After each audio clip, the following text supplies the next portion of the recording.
Tiago explica como sua mente funciona e aborda temas sobre religião. Enquanto isso, uma nova amizade surge em seu caminho e situações desafiadoras começam a surgir. Acompanhe o segundo episódio e divirta-se nessa jornada. Curta se gostar, comenta o que te surpreendeu e compartilha. A vida não deveria ser feita por minhas escolhas? Eu não fiz nada que me desse um retorno desse tipo, por que eu estava pagando por aquilo? Quando completei 14 anos, eu apaguei toda a minha vida e deixei as regras tomarem as decisões. Não sabia quem era ou quem fui, e isso nunca me incomodou, pois eu vivia um dia de cada vez. Minha história era aquilo e não precisava de dúvidas. Minha mãe sempre foi evangélica e sempre nos ensinou a temer a Deus e respeitá-lo, mas como havia apagado tudo, me considerava um ateu, pois não sabia o que era a igreja, era como se fosse um comércio, onde as pessoas compravam o ingresso e assistiam à apresentação. E eu nunca fui curioso, então não tinha vontade de saber o que tantas pessoas viam lá. Obrigado por me ouvir. Espero não estar incomodando você. Como havia dito antes, senti que ali era o meu lar. Só que aquela igreja era diferente. Tinha uma coisa estranha chamada de célula, uma espécie de culto no lar, que levava um monte de desconhecidos para a sua casa para falar de Deus e comer algo no final. Mas, mesmo assim, não liguei muito para isso. Estava feliz, perto da minha mãe e Pedro. Criei amizade com meus vizinhos e só vivia na calçada conversando.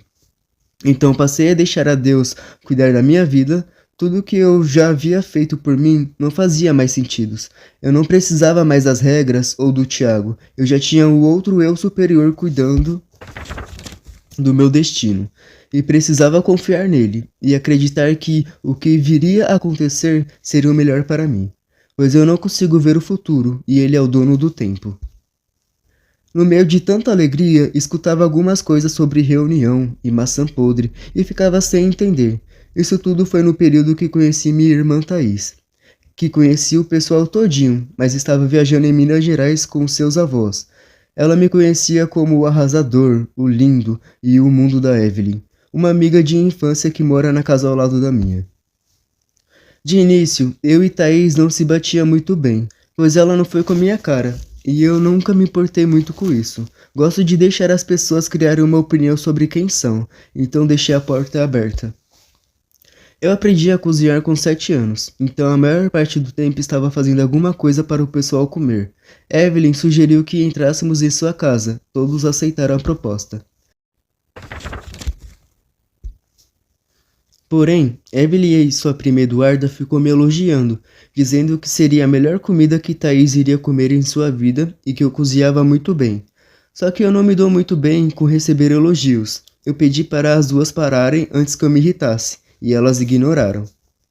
Como gosto de pirraçar, usei muita pimenta na comida como forma de me vingar delas, pois sabia que iria virar escravo culinário de Thaís. A comida ficou horrível. Até hoje me lembro das expressões e me racho de rir. Thaís, com os olhos cheios de lágrimas, engolindo forçado, disse em resposta a Evelyn, que perguntou se a comida estava boa. Sim, quase vomitando. Minha vida era desse jeito. Estudava, via o pessoal, ia para a igreja, ficava com o pessoal e dormia. E por causa da travessura, minha amizade com Thaís aumentou. Eu sempre vivia ao lado dela. Quando ela se mudou para a casa da avó de Carol, facilitou muito o nosso contato, já que viramos vizinhos.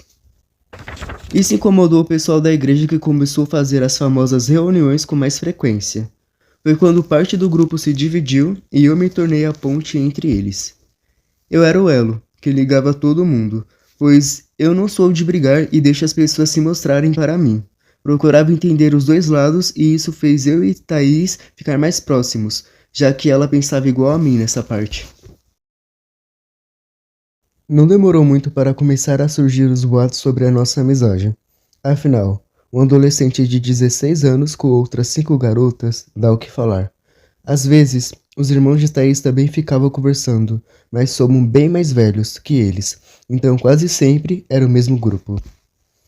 Tínhamos o costume de nos ver todos os dias, pois, além de ser vizinhos, era muito bom as conversas e a comida, o que me fez querer ainda mais estar na igreja, pois me sentia bem em todas as áreas da minha vida. Um enorme prazer em ouvir e aconselhar, aprender com a vida do outro e, acima de tudo, o ajudar a encontrar uma solução. Com esses boatos, a direção da igreja começou a falar comigo e, como eu não fazia nada de errado, ignorei. Eles queriam que eu tivesse amizade apenas com homens. Eu achei desnecessário. Nessa época, eu e a Viviane já não estávamos tão próximos, mas eu ainda gostava dela, mesmo depois de tudo que aconteceu, e eu acho importante falar disso agora, senão vou pegar todos de surpresa. Fiquei sem me lembrar de tudo dos meus 14 aos 16 anos e meio. Depois disso, fui recuperando as minhas lembranças aos poucos. E uma das coisas que preciso lhe contar é sobre o dia que falei sobre o abuso com alguém pela primeira vez. Estava voltando da escola com meus amigos e de alguma forma entramos no assunto. Eles brincando disse: "Próximo ano todo mundo se assume gay, porque vai ser o último ano de estudo." Porém, sempre fui quieto e eles me perguntaram sobre o assunto. Eu respondi: "Sempre fui bi." "Como assim?" eles disseram. E eu falei que sentia atração por homens, mas meu sonho era me casar e ter filhos, por isso nunca comentei. Papo vai e vem, entramos no assunto. Expliquei tudo e ele, sem acreditar, me disse: "Cara, se você não falasse, jamais iria desconfiar. Já vi casos de pessoas que foram abusadas e se mataram ou ficaram com distúrbio, mas você nem demonstra nada."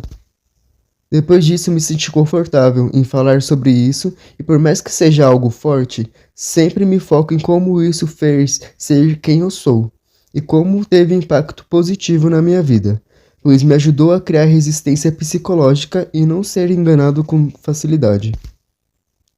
No final da minha paixão pela Viviane, ela não me aguentava mais e, como eu sabia que sou bi, me sugeriu ficar com outro homem, já que eu só tinha olhos para ela, o que foi bem engraçado, porque eu fingi que tentei.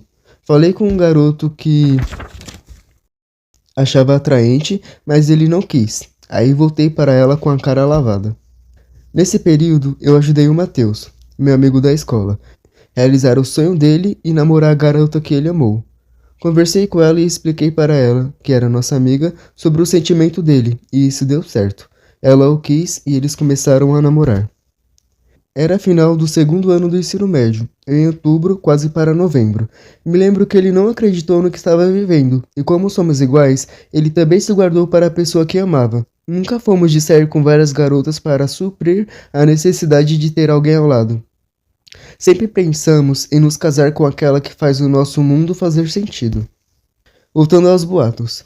Conforme nós nos reunimos, as pessoas falaram mais sobre o grupo, e como eu nunca me importei, por mais que tivesse apenas 16 anos, nunca liguei para a opinião das pessoas, desde que estivesse certo, e de alguma forma chegou ao ouvido do pastor que a gente estava se reunindo para fazer orgias.